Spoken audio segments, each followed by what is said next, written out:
আপনারা দেখেছেন গত 15 বছর আওয়ামী লীগের কঠিন দুঃসময়, যখন আওয়ামী লীগের কঠিন শাসন বাংলাদেশের উপরে, বড় বড় নেতাদের খুঁজে পাওয়া যায় না। ঠিক কি ঠিক না? নেতাদের মোবাইল ফোন বন্ধ ছিল। ঠিক কি ঠিক না?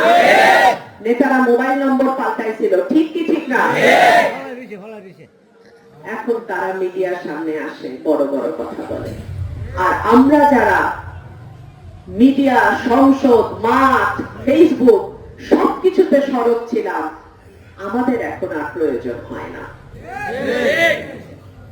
কিন্তু আমি বিশ্বাস করি নেতারা পল্টি দিতে পারে, কর্মীরা পল্টি দেয় না। নেতারা সুযোগ বুঝে পাল্টাইতে পারে, কর্মীরা পাল্টায় না। গত বছর 2024-এ যখন হাসিনা দেশ থেকে পালিয়ে গেলেন, আমাদের দলের নেতা কর্মীরা যেই কাজগুলো শুরু করেছিল, মামলা বাণিজ্য, চাঁদাবাজি, আপনারা কম বেশি সবাই জানেন। আমি বারবার বলেছিলাম এরকম করলে কিন্তু রেজাল্ট ভালো হবে না। আজকে দেখেন বিএনপির 280টার উপরে সিট পাওয়ার কথা, আগামী ফেব্রুয়ারিতে নির্বাচন, জানি না কয়টা আসন পাবে। আপনাদের কাছে আমার একটাই অনুরোধ, এলাকার উন্নয়নের স্বার্থে, চাঁদাবাজি ধান্দাবাজি বন্ধের স্বার্থে, মামলা বাণিজ্য ভয়ভীতি দেখানোকে বন্ধের স্বার্থে আপনারা যাকে যোগ্য প্রার্থী মনে করেন ভোটটা তাকে দেবেন। যেই লোক গত 17 বছর হাসিনা কাজের পোলার মতন মেয়র জাহাঙ্গীরের পা চাইটা চলছে, তাকে আপনারা ভোট দেবেন? নাকি হাসিনার চোখে চোখ রেখে যে বলছে এই সংসদ অবৈধ, তাকে ভোট দেবেন? আমি এই ফয়সালা আপনাদের হাতে দিয়ে গেলাম। আমাকে একজন প্রশ্ন করছে, জিতার পরে ঢাকায় চলে যাব কিনা। আমি রাগ করি নাই। কেন করি নাই? কারণ আপনাদের 40 বছরের অভিজ্ঞতা বড় তিতা। ভোট দিচ্ছেন ঠিকই, মার্কাও বাইছা লইছেন ঠিকই, প্রার্থীটা এমনই আছিল যে ডাইন কাইতে গাড়ি গেলে বাম কাইতে আমরা করি, বাম কাইতে গাড়ি গেলে ডান কাইতে আমরা করি। কি এখন মানুষ অনেক সচেতন, এখন মানুষ সব বুঝে। আবুদ্দাদের হাতে লবণ চুষতে আমরা যেমন মনে করি আবুদ্দারা ওখানেই ব্যস্ত, মানুষের কইলাম আজকে ওই দিন নাই। মানুষ সব মনে রাখে। আর ফেসবুক একটা আইছে, এটার মধ্যে খুললেই সব খবর পাওয়া যায়। ঢাকায় যদি জয়লাভ করে গিয়ে 5 বছর ঘুমায়, 5 বছর পর আবার আসন লাগতো না, তখন ভোটটা হয়ে দিয়ে, তখন আর কেউ ভোট দিত না।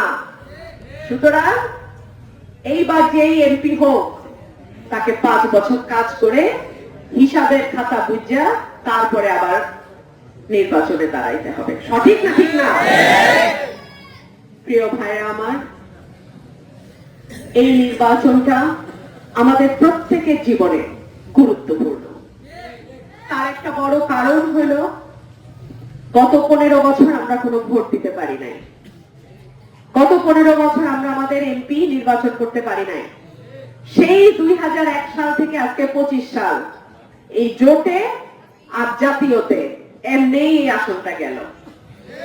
2001 সালে আমিনী হুজুর, 8 সালে আমিনী হুজুর ফেল করে আসলো জাতীয় পার্টি, 14তে বিএনপি নির্বাচন করলো না, 18 সালে উকিল আব্দুল সাত্তার তার মৃত্যুর মুহূর্তে এমপি হইলেন, আপনারা ভোট দিয়ে বানাইলেন, তারপরে আবার উনি কেন ওটাই জড়ান দিলেন। তাহলে বিএনপির এখানে ভোটটা হইল কবে? হইল না তো ভাই।